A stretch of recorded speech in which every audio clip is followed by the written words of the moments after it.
Hello नमस्कार दोस्तों, मैं आप सभी का स्वागत करता हूं अपने YouTube channel study world for exams में। आज हम इस वीडियो में डिस्कस करने वाले हैं भारतीय राज्य व्यवस्था और संविधान से संबंधित कुछ महत्वपूर्ण क्वेश्चन। और यह जो हमने भारतीय राज्य व्यवस्था एवं संविधान इंडियन पॉलिटी की ये जो महत्वपूर्ण सीरीज चला रखी है, इसका यह 5वां वीडियो है। इससे पहले हमने 4 वीडियोज़ अपने वीडियो सेशन में अपलोड कर दिए हैं। आप लोगों ने अगर वो वीडियोज़ नहीं देखा है तो जा कर के मेरे चैनल में एक प्लेलिस्ट पड़ी होगी भारतीय राज्य व्यवस्था और संविधान के नाम से, उसमें वो 4 महत्वपूर्ण वीडियो पड़े हुए हैं। तो जो आपके महत्वपूर्ण क्वेश्चन छूट गए हैं भारतीय संविधान और राज्य व्यवस्था से संबंधित, उनको आप कवर कर लीजिए।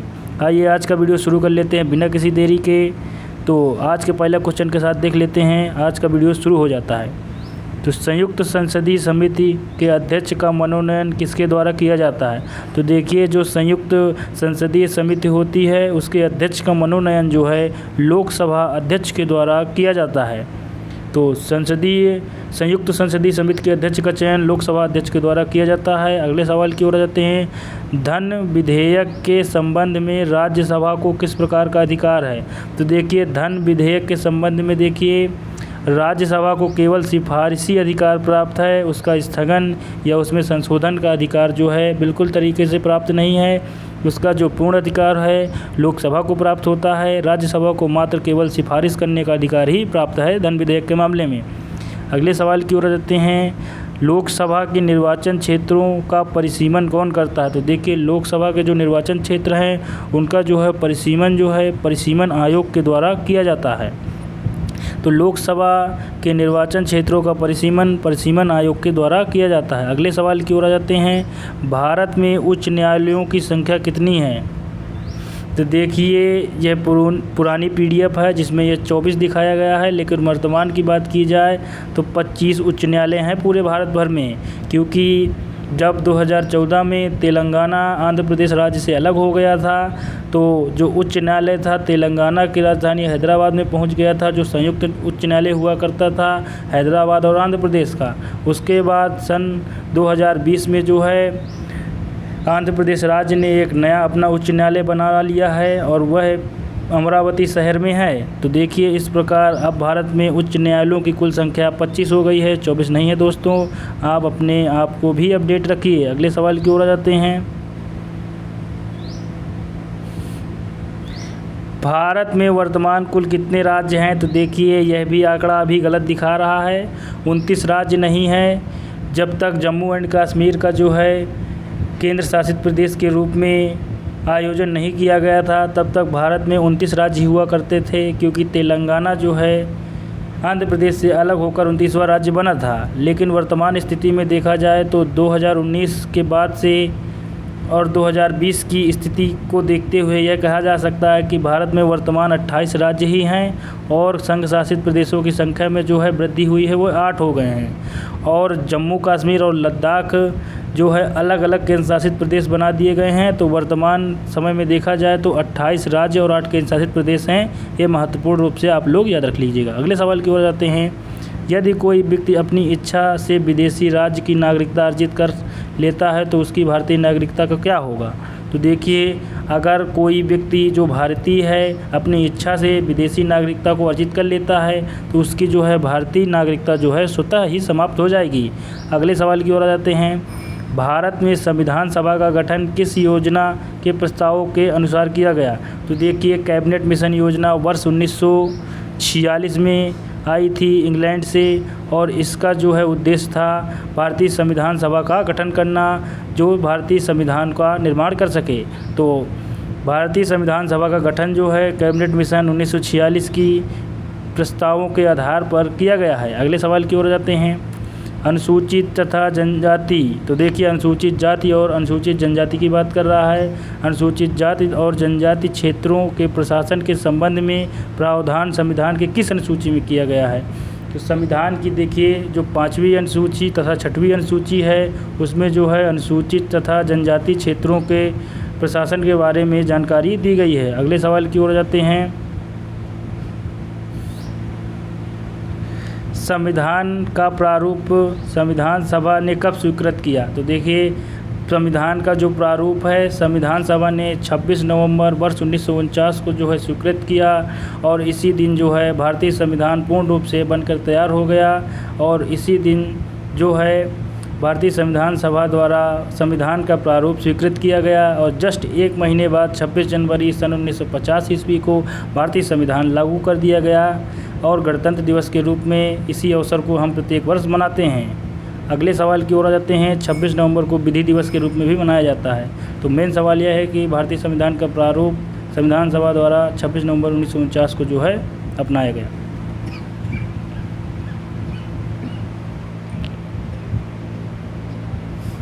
सॉरी दोस्तों, अगला सवाल देख लेते हैं। सर्वप्रथम किस अधिनियम के द्वारा भारत के प्रांतों में आंशिक उत्तरदायी शासन की स्थापना की गई?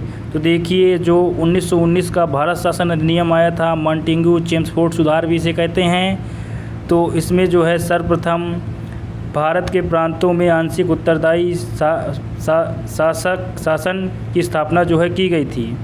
तो देखिए, वर्ष 1919 में आए भारत शासन अधिनियम के द्वारा प्रांतों में आंशिक उत्तरदायी शासन की स्थापना की गई। अगले सवाल की ओर आ जाते हैं। इसे मॉन्टेग्यू चेम्सफोर्ड सुधार भी कहते हैं।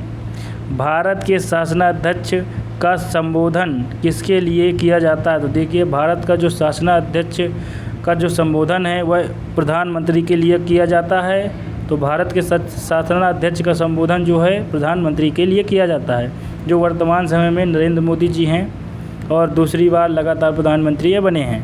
अगले सवाल की ओर जाते हैं। संविधान के किस भाग को भारत का मैग्ना कार्टा ऑफ इंडिया या मैग्ना कार्टा ऑफ कॉन्स्टिट्यूशन कहते हैं?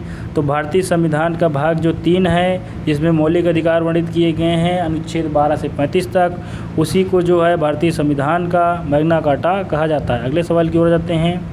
वीडियो अगर आप लोगों को पसंद आ रहा हो तो दोस्तों लाइक कीजिए, अपने दोस्तों के साथ शेयर भी कीजिए और मेरे चैनल को भी सब्सक्राइब करते रहिए। विधान परिषदों में सर्वप्रथम किस अधिनियम के अंतर्गत भारतीयों को प्रतिनिधित्व दिया गया? तो देखिए, 1909 ईस्वी का जो है अधिनियम आया था,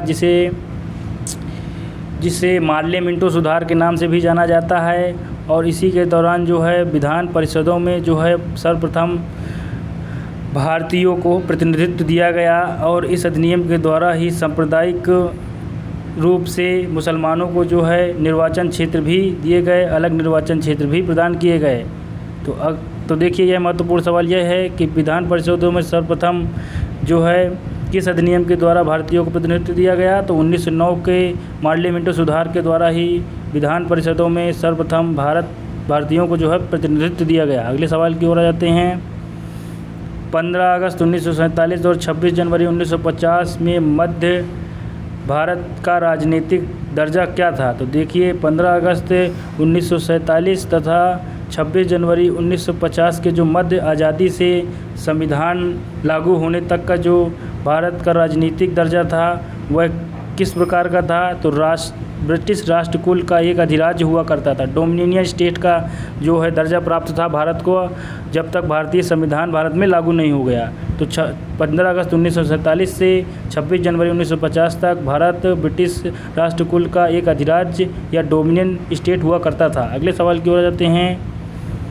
किसकी अनुमति से कोई भारतीय नागरिक विदेशी सरकार से कोई उपाधि या सम्मान प्राप्त कर सकता है? तो देखिए, भारत के राष्ट्रपति की अनुमति से जो है कोई भी भारतीय व्यक्ति जो है विदेशी सरकार से उपाधि तथा सम्मान को प्राप्त कर सकता है। इसके लिए राष्ट्रपति की अनुमति आवश्यक है। अगले सवाल की ओर जाते हैं। संविधान के किस संशोधन द्वारा मौलिक अधिकारों की संख्या घटा दी गई है? तो संशोधन नहीं है, संशोधन है दोस्तों, सॉरी दोस्तों। तो संविधान का जो संशोधन हुआ था 44वां संविधान संशोधन वर्ष 1978 में किया गया था और इस संविधान संशोधन के द्वारा ही मौलिक अधिकार जो 7 हुआ करते थे उनकी संख्या घटाकर 6 कर दी गई और संपत्ति के अधिकार को जो है कानूनी और विधिक अधिकार ही रहने दिया गया, जो कि अनुच्छेद 300 का में अभी भी वर्णित है। अगले सवाल की ओर जाते हैं। राजस्थान उच्च न्यायालय कहाँ स्थित है? तो देखिए, राजस्थान जो भारत का क्षेत्रफल के हिसाब से सबसे बड़ा राज्य है, जिसकी राजधानी जयपुर है। लेकिन राजस्थान का जो उच्च न्यायालय है वह जोधपुर नामक नगर में स्थित है। अगले सवाल की ओर जाते हैं। भारत के प्रथम मुख्य चुनाव आयुक्त कौन थे? तो देखिए, भारत में जो प्रथम मुख्य चुनाव आयुक्त हुआ करते थे सुकुमार सेन। सुकुमार सेन जो है भारत के प्रथम मुख्य चुनाव आयुक्त थे। अगले सवाल की ओर जाते हैं। भारत की सर्वोच्च विधि है? तो देखिए, भारत की जो सर्वोच्च विधि है भारतीय संविधान है। तो भारतीय जो संविधान है वही है भारत की सर्वोच्च विधि। अगले सवाल की ओर जाते हैं। ये सभी विधियों से ऊपर है भारतीय संविधान। समान न्याय और निःशुल्क विधि सहायता का प्रावधान संविधान के किस अनुच्छेद में किया गया है? तो देखिए, समान न्याय तथा निःशुल्क विधिक सहायता जो है इसका प्रावधान भारतीय संविधान के अनुच्छेद 39A के तहत किया गया है। और अनुच्छेद 39A जो है भाग 4 के अंतर्गत राज्य के नीति निर्देशक तत्वों के अंतर्गत आता है। तो समान न्याय और निःशुल्क विधिक सहायता अनुच्छेद 39A के तहत भारतीय संविधान में वर्णित है। अगले सवाल की ओर आ जाते हैं। भारतीय संविधान की संघ और राज्यों के बीच शक्ति विभाजन की विधि किस देश के संघ की प्रेरणा पर आधारित है? तो देखिए, जो भारतीय संविधान में जो संघ और राज्यों के बीच जो शक्ति का विभाजन है उसकी जो विधि है कनाडा के संविधान से जो है प्रेरित है। तो राज्यों और संघ के बीच शक्ति का विभाजन की जो विधि है वह कनाडा के संविधान से प्रभावित है हमारे देश के संविधान में। अगले सवाल की ओर आ जाते हैं। संसद का अधिवेशन प्रारंभ होने के कितने दिन पश्चात अध्यादेश अप्रभावी हो जाता है यदि इस बीच संसद एक प्रस्ताव द्वारा उस पर अपनी स्वीकृति ना दे? तो देखिए, संसद का अधिवेशन अगर आरंभ हो गया है तो उसके जो है 6 सप्ताह के बाद जो है कोई भी जो अध्यादेश है वह अप्रभावित हो जाएगा, भले ही इसके लिए संसद कोई प्रस्ताव दे या नहीं दे।